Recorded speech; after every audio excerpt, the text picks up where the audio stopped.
Thanks for staying with us at STL Live. I'm Andy Ruzicka. We're learning about the National Preparedness Month with my guest, emergency planner Justen Hauser. Again, thanks for being here. Before the break, we were talking about National Preparedness Month. What events do you have coming up that may help educate the public? So in October, the Department of Health is participating in a regional full-scale exercise. We will be establishing a point of dispensing, and this will be just a small piece in a much larger regional operation that will take place over 3 days, where the majority of the local health departments in eastern St. Louis and western Illinois will be setting up their own emergency response activities. So people can come and they see this, what the city is planning or what the city wants them to do in the case of an emergency? There are opportunities to participate. We would like to know that folks are coming, though. So we would encourage folks to reach out to the Department of Health and contact us to find out how they can be involved in our exercise. Do you have maybe goodie bags? There won't be goodie bags this time, but we'll definitely provide them with some great information on how to be more prepared. So in an ideal world, what items should people have on hand at all times? Ideally, you'd like to have water, some shelf-stable food. If you take medication, you'd like to have a few weeks' supply of medication, just because you don't really know if that will be disrupted on your normal route to the pharmacy. They like to have a battery-powered radio so you can listen for more information, and definitely a flashlight. With more and more people struggling, maybe paycheck to paycheck, is it harder?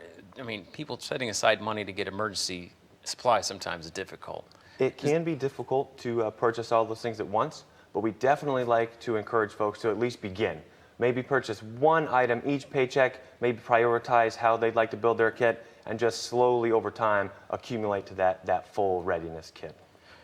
So for the large-scale event you've got at downtown, it is mainly just large-scale illness type breakout type disasters? Is that what it's going to deal with primarily? Yes, the focus for this exercise will be the distribution of medical countermeasures.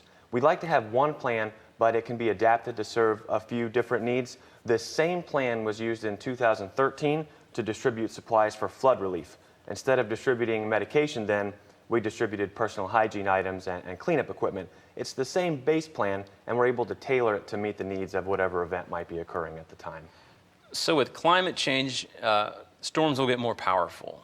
Is there any plan, does your department view storms and climate change as more of a disaster people maybe need to get double supplies for as storms get stronger?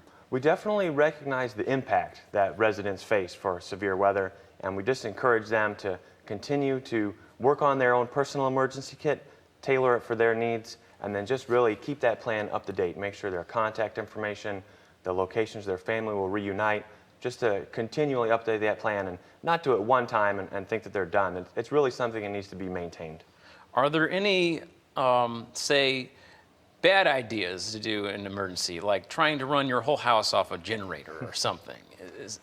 Have you encountered that? There are definitely best practices for good emergency response. And when you shelter in place, there are different priorities. It won't be the normal day-to-day operations that you're used to. There'll have to be decisions that are made based on the electricity that's available, and you might even need to coordinate with a nearby neighbor and pool your resources so that together you're able to maintain some sense of normalcy.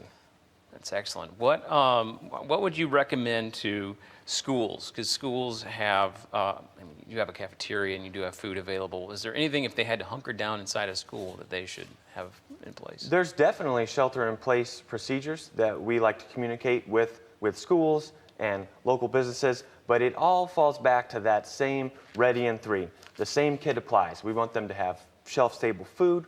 We'd like them to have water, some battery-powered light source, and definitely a good means of communication like a battery-powered radio. So we're also talking about life-saving procedures. How much should people know about, say, things like CPR and other life-saving types of maneuvers? First aid is definitely important to know. You'll never know when help will arrive and how soon, and you might be the individual that makes a difference on being able to provide that high-quality early CPR. So we definitely encourage folks to reach out and learn as much as they can. Well, thanks so much for sharing that information. I'm going to go out and get some packages, some food. So September, as mentioned, is a National Preparedness Month. So please be sure to have lots of supplies available. Take time to learn life-saving skills to prepare for emergencies and natural disasters. The Department of Health is located at 1520 Market Street. For more information, call 314-657-1568 or visit stlewis-mo.org. There's more STL Live after this. Stay with us.